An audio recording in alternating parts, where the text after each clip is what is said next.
Bonjour. Aujourd'hui, si vous le souhaitez, vous pourrez tenter de deviner la solution des troubles psychiques dont je vais parler. Il vous suffira de mettre la vidéo en pause pendant quelques minutes lorsque je vous le dirai, en sachant que plus vous ignorez la psychiatrie, mieux ce sera, et qu'il vous faudra plutôt de l'intuition, du bon sens, voire un certain goût du paradoxe. Un jeune homme présente, comme il dit, une horrible obésité qui lui donne une allure grotesque. Il évite donc de sortir dans la rue, dans les magasins, chez des amis, etc. Car, croit-il, les gens le regardent avec dégoût et font des commentaires désobligeants, moqueurs derrière son dos. Il vit donc confiné chez ses parents et ne fréquente quasiment personne.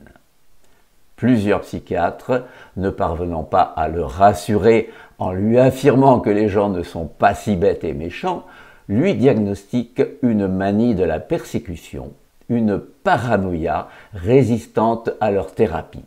Finalement, il consulte le professeur Nardone, spécialiste en thérapie stratégique brève, qui, lui, le guérit en quelques mots de cette paranoïa. Et nous allons voir comment.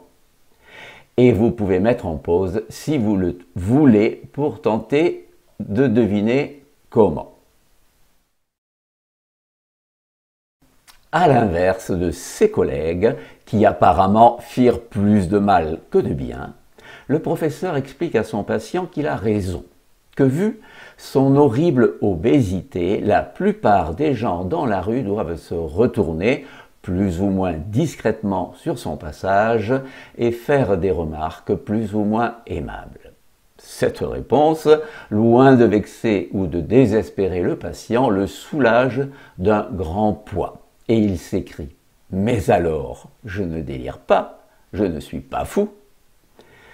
Cependant, il reste le problème qu'il ne cesse de grossir malgré des années d'efforts répétés et désespérés pour réduire les énormes quantités de nourriture qu'il avale et notamment toutes ces sucreries qu'il appelle des saletés empoisonnées. Et là, surtout, il sollicite l'aide du professeur. Deuxième pause pour, toujours avec votre bon sens plus ou moins paradoxal, tenter de deviner quoi recommander à cet homme pour maigrir. Le professeur estime que cette obésité résulte d'un cercle vicieux où plus son patient veut maigrir et se bat pour limiter et assainir sa nourriture, plus il est obsédé par ces saletés hypercaloriques et donc les ingurgite et grossit.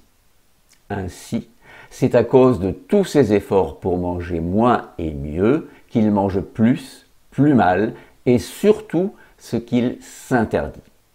Le professeur lui prescrit donc pendant 15 jours de ne manger que pendant les repas, mais tout ce dont il a le plus envie et surtout ces sucreries empoisonnées et autant qu'il en veut. Celui-ci est évidemment surpris mais accepte en souriant cet étrange conseil. 2 semaines plus tard, il raconte que les premiers jours, il s'est gavé des pires aliments. Puis, petit à petit, il s'en est lassé et s'est mis spontanément à manger la cuisine de sa mère sans se goinfrer et il a perdu 3 kilos. De plus, il ne se sent plus persécuté dans la rue, sa soi-disant paranoïa, qui le torturait depuis des années, a disparu. Durant les 18 mois suivants, il se nourrit normalement, fait du sport et perd progressivement plus de 100 kilos. Il voit le professeur de loin en loin, surtout pour être guidé dans ses relations sociales, en particulier féminines, qu'à cause de son physique, il fuyait auparavant. Enfin, pour la première fois de sa vie, il s'achète un costume en prêt-à-porter et non sur mesure. Et 1 an plus tard, il invite le professeur Nardone à son mariage. Voilà. Si vous aviez deviné même partiellement les prescriptions de celui-ci, bravo. Sinon, c'est normal, la thérapie stratégique brève est tellement contradictoire, c'est d'ailleurs ce qui la rend si efficace et si simple. Et c'est un beau métier de savoir vraiment aider les gens.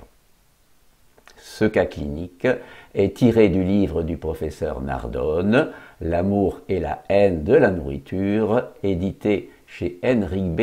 Éditions. Je vous remercie de votre attention.